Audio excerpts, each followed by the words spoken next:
in September of 1810, the people of West Florida province of the Spanish possession of Florida rebelled against the authorities. They attacked their military installations in Baton Rouge, defeated them quickly, and declared their independence from Spain as an independent nation. So how did this come about to be? How did this happen? Well, let's start with the history of how land, American land, was passed on from one country, from European country to the other in the past. Florida was discovered by Juan Ponce de Leon on Easter 1513. It was on the, in Spanish, Pascua Florida is often the name that you give Easter, so he called the new land Florida, or Florida. And immediately he claimed possession of the land in the name of the King of Spain. Now, it turns out that all of the conquistadors had an obligation to claim new territories in the name of the king. This was a divine right. So the way that they did this is that they landed and they saw the natives and they had a document that they had to read. The document is called el requerimiento, the requirement. And it was in Spanish, but they had to read it. And among other things, this document said that you have to convert to Christianity. It's not that you may convert, you have to convert. Or else. Or else what? Well, or else we can imprison you, we can enslave you, we can even torture you. All right. And furthermore, the requerimiento informed them that this land now belonged to the King of Spain, and by divine right. So, how did they justify these things? Well, they justify them on the basis of papal bulls. Past papal bulls, there was a papal bull in the 13th century, Innocent IV, that said that European kings are allowed to deal harshly with heretics. That's one thing.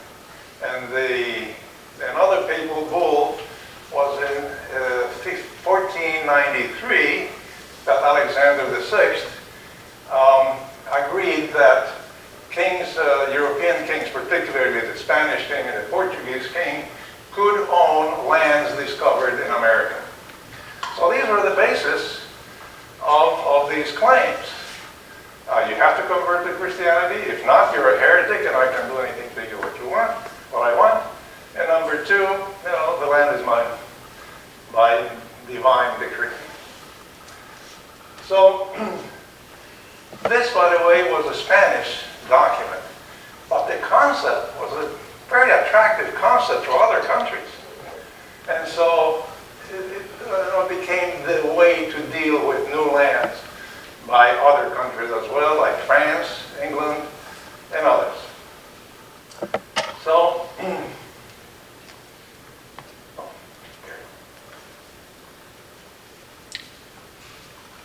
there.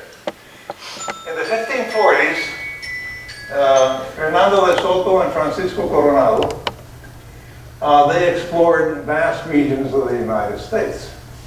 And of course, they claimed all that region in the name of the King of Spain. Come on. Okay. This is the proposed route, a reconstruction of what Fernando de Soto did. He went all the way to today's Tennessee. This is a 5-year tour, by the way. Over here, he met with Chief Tuscaloosa.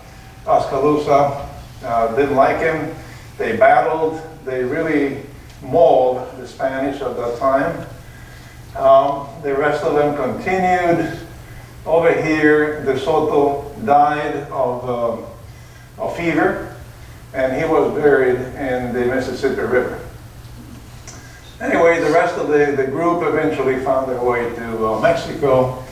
But the fact is that they claimed all of this land.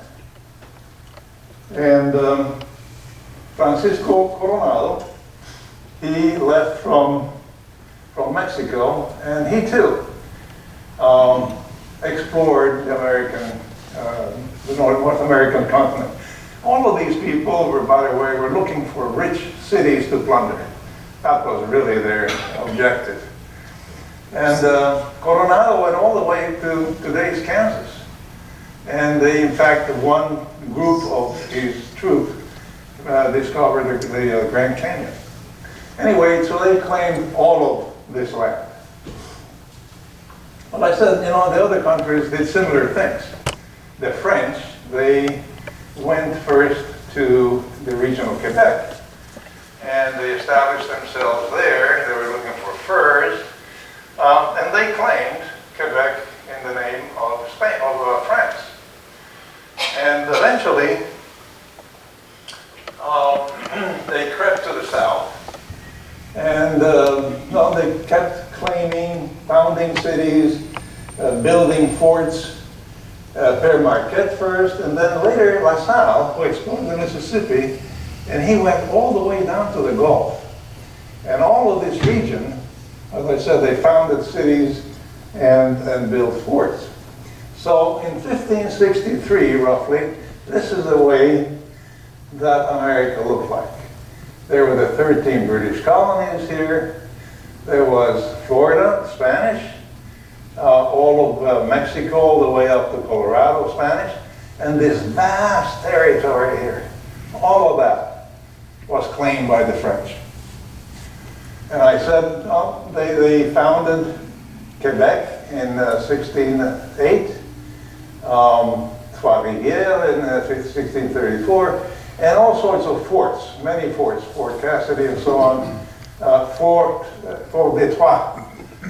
Detroit in French means strait. It was the Strait of the Erie Canal. That's where the name comes from. Anyway, forts, cities. Baton Rouge in 1728, I think it is.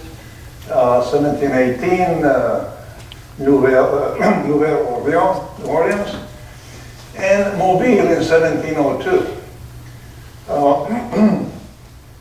So Mobile was founded by the French, and this territory here was claimed by the French, and this is going to be important a little bit later on in this presentation. So now the French and the British, they were always at war, and particularly between 1756 and 1763, they were at war, of course, in the 7-Year War. Now, this was probably the first world war that the world has ever had, because it wasn't really only the British and the French who were at war. Other countries took sides, and Prussia was involved, and Russia was involved, and Austria was involved, so it was really a big world war, but France and England were the main actors in this war. And it spilled over to America as the French and Indian War. Remember The Last of the Mohicans, of course. All of you must have read it. That's about the French and American Indian War. Well, eventually, Britain won this war, and the French had to settle. And the way they did it was that in 1763, the Treaty of Paris was signed, ending the war, whereby France ceded its territories east of the Mississippi to Britain. All that vast territory, everything right to the red line, that vast territory was given to the British by the French. But furthermore, Spain gave all of Florida also to the British in exchange for Havana. Why? Because, well, during the 7-Year War, the British had taken Havana, And that was dear to the Spanish. That was very, very important to the Spanish. So they exchanged all of Florida for Havana, for Cuba. And so everything east of the Mississippi now became British. But there was something else. There was a caveat in there. The French saw this thing coming. They saw coming their defeat. And so they did a deal before 1753, a year before, they did a deal with Spain. Say, well, you're going to give Florida to the British in exchange for the Havana, and because of that sacrifice, we will give you all of the Louisiana territory west of the Mississippi. And so that's what happened then.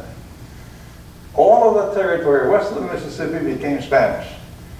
And so in 1763, after the dust settled, this is roughly what America looked like.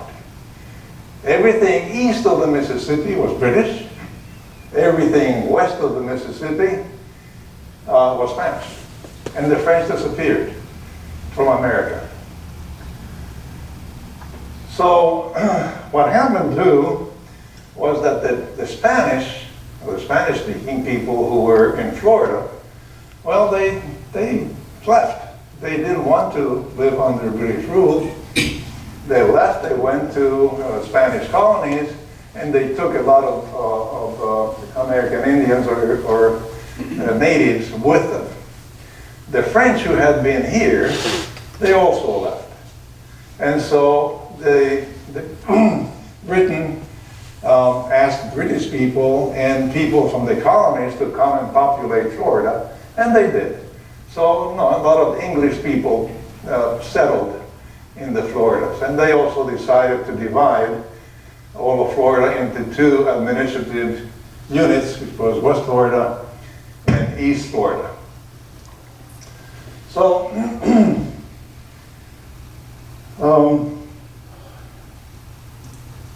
then the war came, the Independence War, American Independence War. And what happened in the Independence War was that Spain was an ally of France, and France was an ally of America. And so, indirectly, Spain was an ally of America. And they took over, let me go back to this, they took over the Baton Rouge from the English militarily, Pensacola, and Mobile, which was here.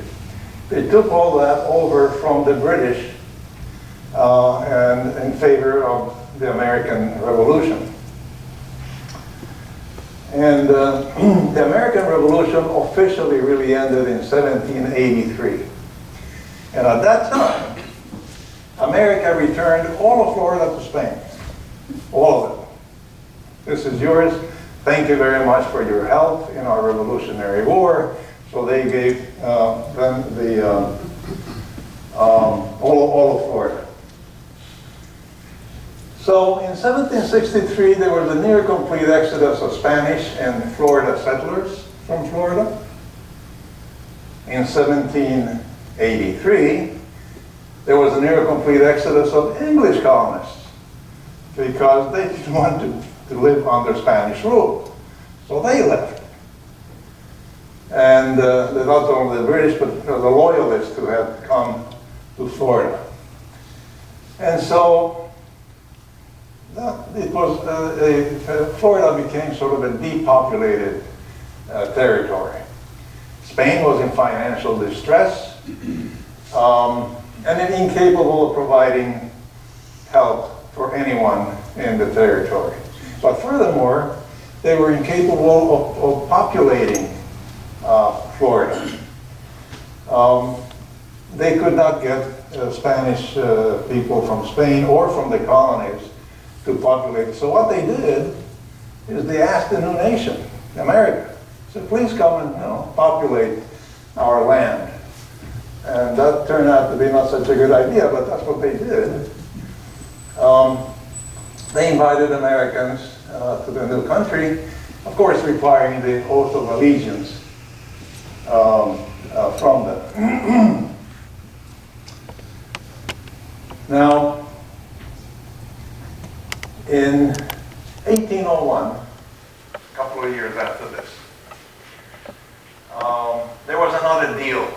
made between Spain and France.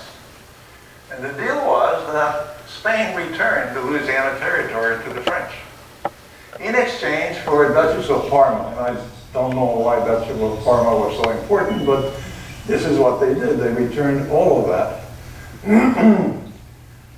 to France in exchange for the duchy.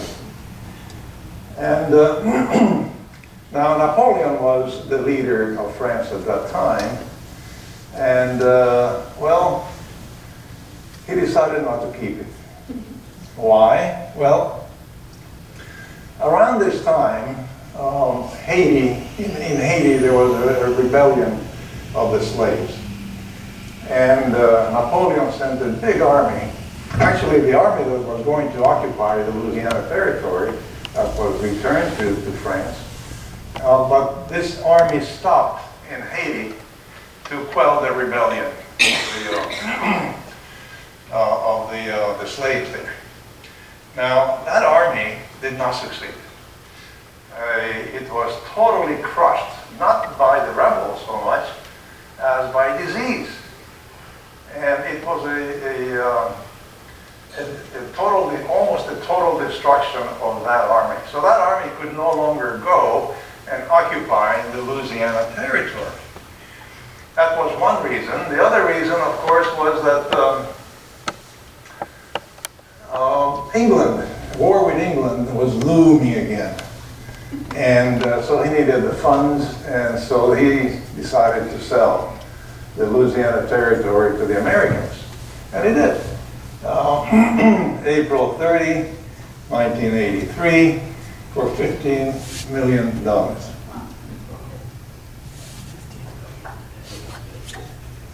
Now, in today's money, $15 million would probably be about $350 million. That's still a bargain. That was the best bargain America has ever made. Now, passing these territories from one to the other, back and forth, as you see, something was bound to not work out. Something was bound to happen. Something bad. And sure enough, when Spain agreed to return Louisiana to France, the boundaries were not explicitly set. They said, well, the territory of Louisiana, that's what it is.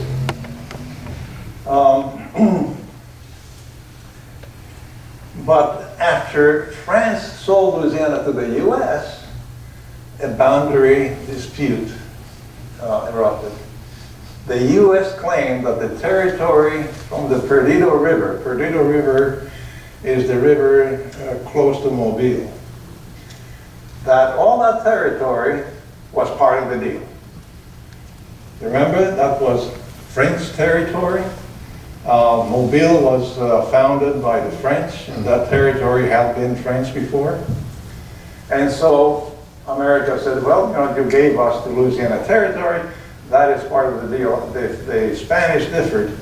Said, wait a minute, we've been managing this territory for a good number of years, and furthermore, you gave us all of Florida and, in 1783.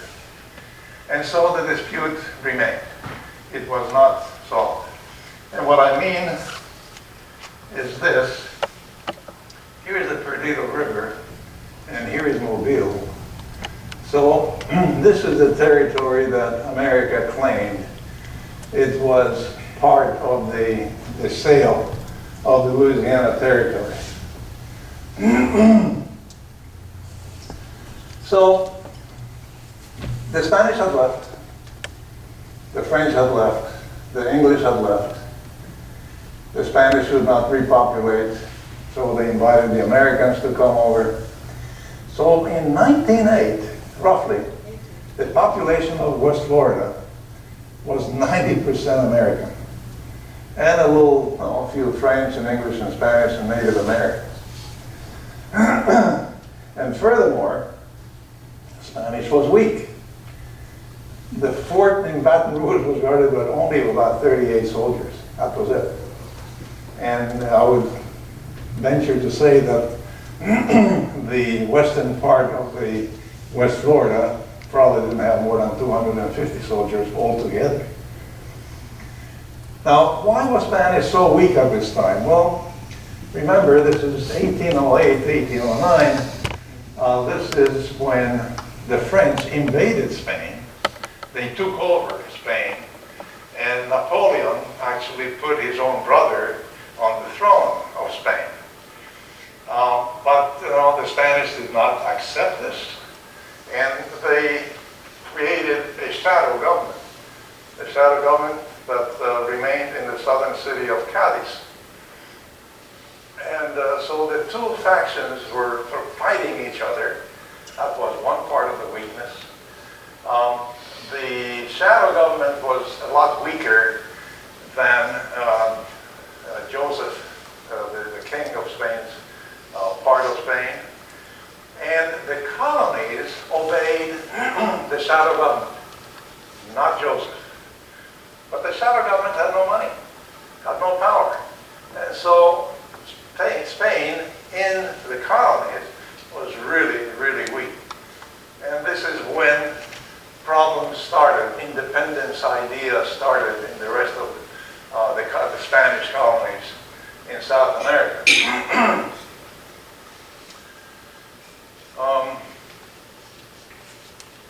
So there were probably 38 soldiers in the fort in Baton Rouge. There was a militia, but it was made up of Americans. So that was another big help for the Spanish. Anyway, so what was the thinking about West Florida around this time? Let's see, President Thomas Jefferson from 1801 to 1809, he was thinking that we want Florida in full control of the Mississippi. That was very important to him. But we don't want conflict with Spain and France. I mean, they helped us gain our independence. They're friends. But if West Florida declared independence, who knows? We could later annex it to the U.S. That's what he's thinking. James Madison, who became president in 1809 to 1817, his thinking was a little bit different. By virtue of the Louisiana Purchase, U.S. owns all of West Florida, up to the Perdido River. And so let's just wait until the right moment comes, and then we will exercise our right to that territory.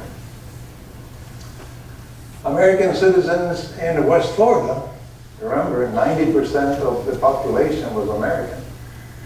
So, well, Spanish rule is more lax than the U.S. They didn't have much power. Justice works well, and besides, a lot of them were sympathizers of the British in the Independence War. So, let's just stay as we are and not rock the boat. And the Spanish governor, his name is Vincent Foch, said, well, our rule is weak.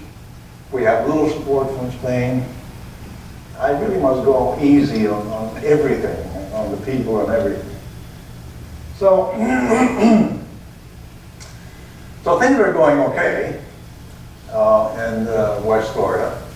But then they made a big mistake, the Spanish did. In 1809, the fair and honest government of the four easternmost district of West Florida. The government there was replaced by an incompetent and corrupt commandant. His name was Holt de la Sus. And he started taking bribes, and things were not getting done. And so people started to be uneasy about the government that they had. And so the thinking started to go this other way. Spanish rule is corrupt, inefficient, and weak. We ought to join the United States. Failing that, we ought to declare independence. In fact, a group of citizens wrote to Washington, and they asked for intervention in annexation of West Florida to the Mississippi Territory. Well, they were turned down for the same reasons as before. They didn't want problems with Spain. They had good relations with Spain, and so they didn't want to do any of that. And because of that, the popular thinking becomes tilting towards secession. So, well, you know, this guy Holt, de la Souce, he really is a bandit. He's not good for us. And so, on September 22, they had enough. And they decided to take the fort in Baton Rouge and declare independence. So their militia, about 75 people, that was it. They marched immediately to Baton Rouge from St. Francisville. St. Francisville is about 30 miles north of Baton Rouge. That's where this group of Americans convened and discussed, you know, what to do. So they marched, and by the following morning, very early morning, about 4 a.m., the rebels, led by this guy Philemon Thomas, stormed the fort, called Fort San Carlos. And they captured it very quickly and very easily. They disarmed the Spanish. There was only 38 of them. Actually, half of them were sick. They wounded 2, they killed 2, and they raised their flag. And the following day, they declared independence from Spain, a new nation, the Republic of West Florida. And this was their flag. This was their flag. They called it the Bonnie Blue, the Lone Star, the first time that the Lone Star is used for these purposes. And here's a rendition of what happened. It's not a very good one, but you can see the Bonnie Blue here, the storming of the fort, Spanish soldiers over here. So anyway, they continued the following days. They wrote their constitution. They designated authorities. They even wrote their marching song, sort of a hymn. Here it is. West Florida, that lovely nation, free from king and tyranny, through the world shall be respected for her true love of liberty. Sounds good. They sent emissaries to the rest of the West Florida. Don't forget that this happened in the westernmost districts of the West Florida. And there was the rest of the territory. So they sent emissaries to Eastern District to spread the news. Now, like everywhere else, not everybody was on board with this. And so they had to quell a couple of revolts, and they were able to do that without much bloodshed. But not everybody was happy with the situation.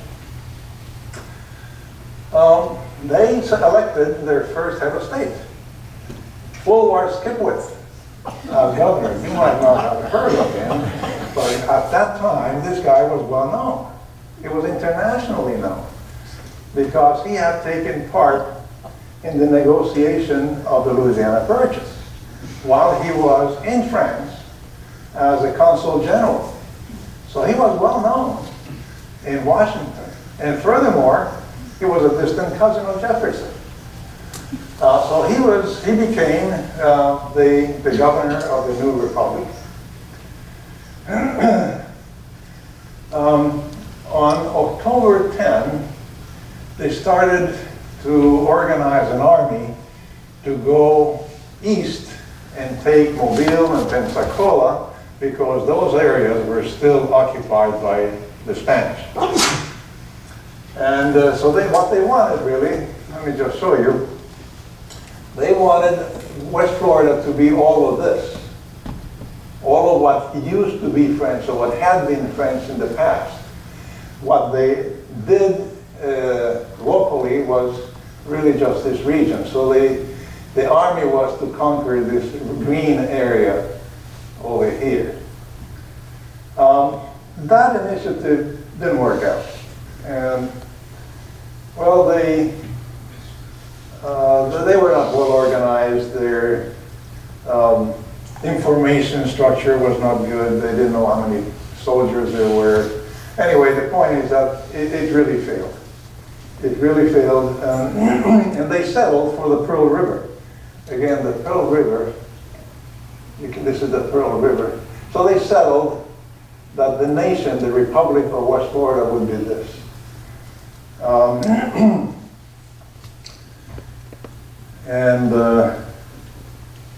So on October 10th,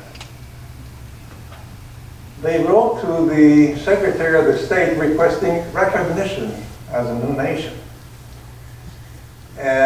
Or annexation. I mean, we can discuss this, we can negotiate it, but it has to be under our terms. And our terms, have to do with property of land and this sort of thing. Or else, if you don't want either of these things, we might be thinking about, we're not so strong, we might be thinking about getting help from some other nation. Hint, hint, hint, maybe Britain, who knows. So Madison had to act. He had to do something. Because they indeed could ask for permission, from help from the British. And that was sort of an itchy point.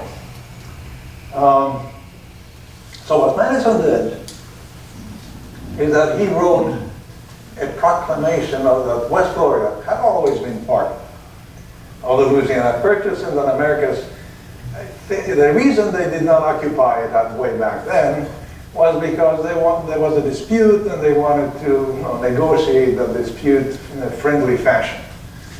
But now, Spain had created this problem with the bad government in the 4 districts of West Florida, and the United States had to act, so no, we have to take this over now. The thing is that this proclamation was not disclosed to the public until December the 5th. Why? Because, once disclosed, the people in West Florida might not agree. They might, resist, and maybe there would be bloodshed. And so the time between October 17 and December 5 was the time that they used to get the troops in the right place, to talk with the governor of Mississippi, the governor of Louisiana, to make sure that they were all in agreement on how to do things, and so on and so forth. And so, on December the 5th, they made it public.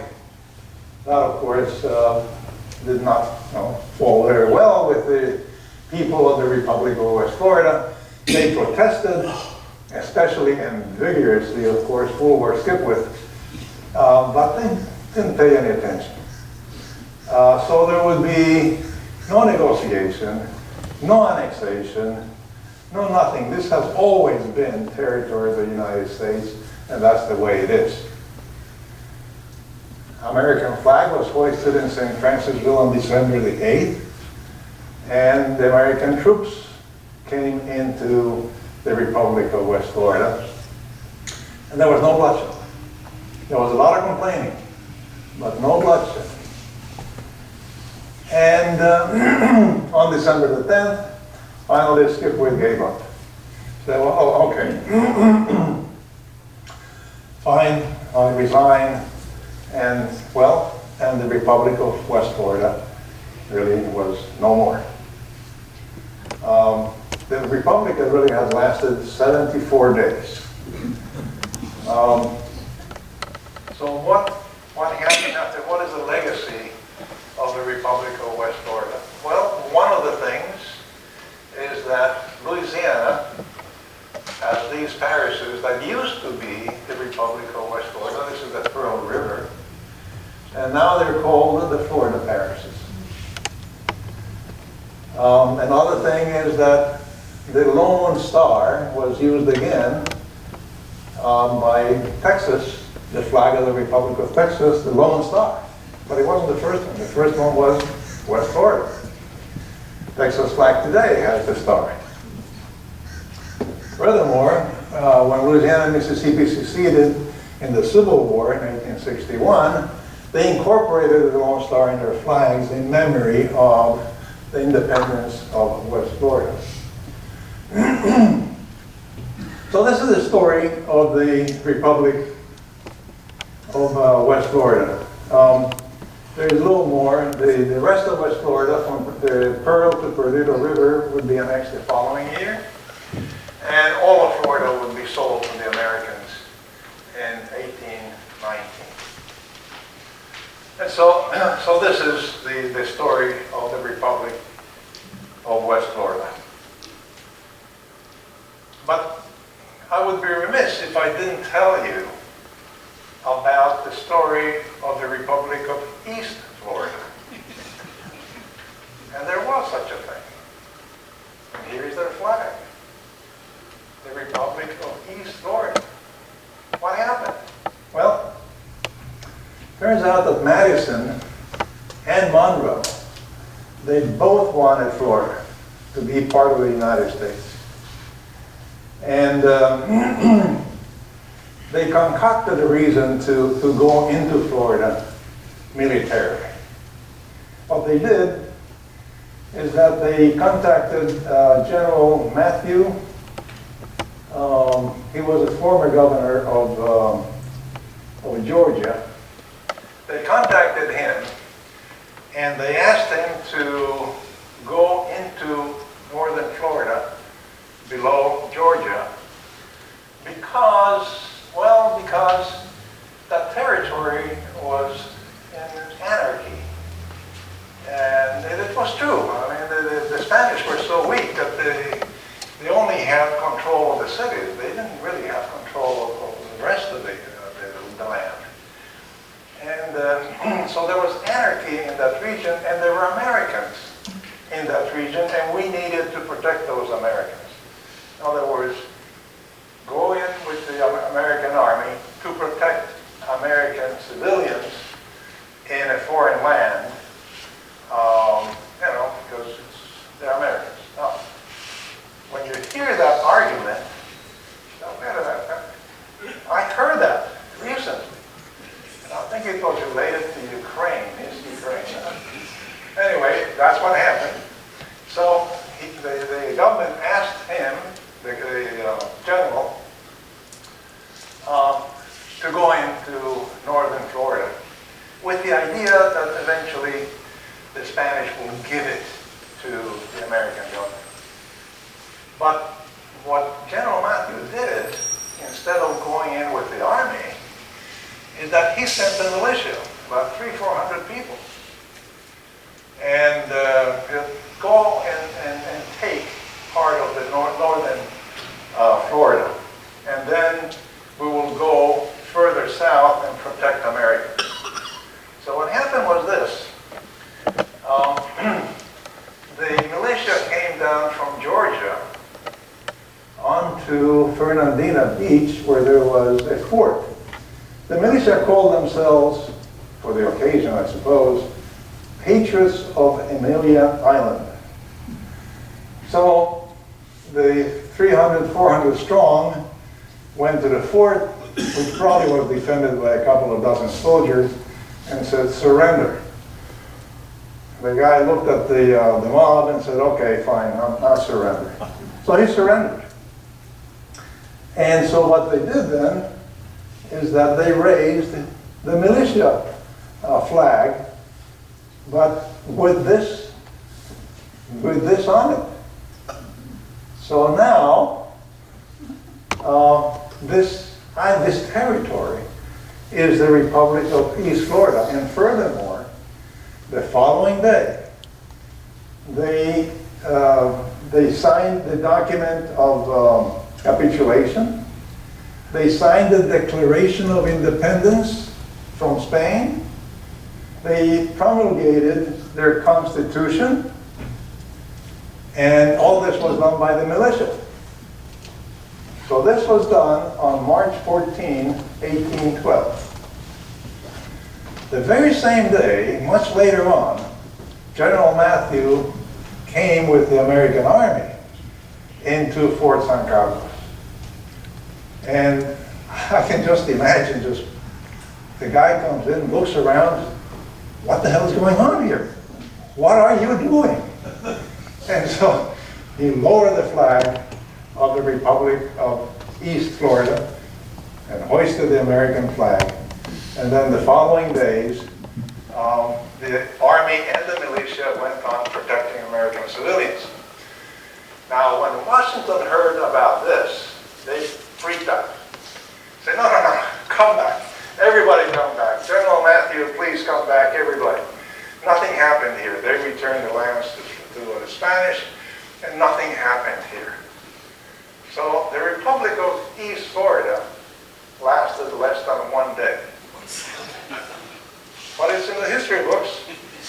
It is. But I got more. It turns out that in now 1982,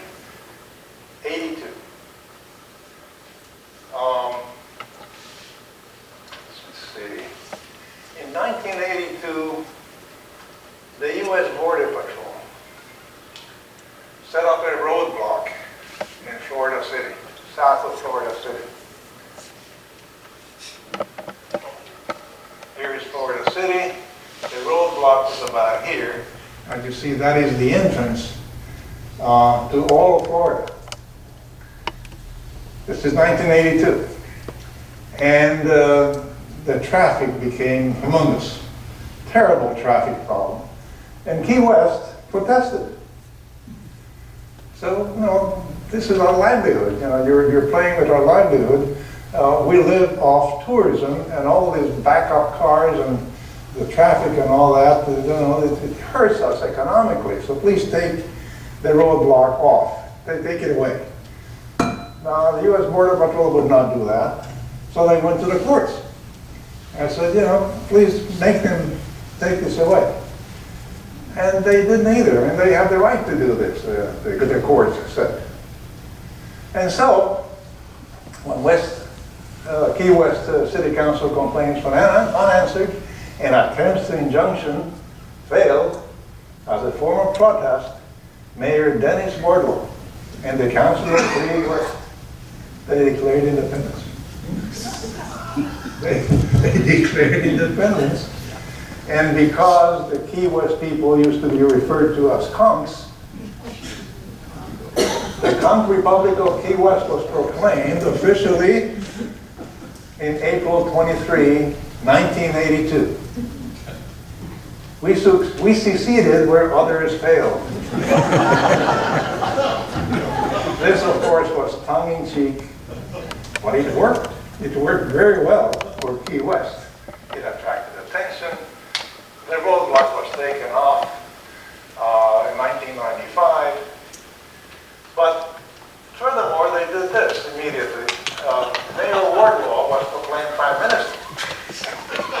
Immediately declared war against the United States, surrendered, and they asked for $1 billion in foreign aid. They were a foreign country after all, weren't they? And again, all this was tongue-in-cheek. It worked really well for Florida. And so the fact is that Americans do love their freedom.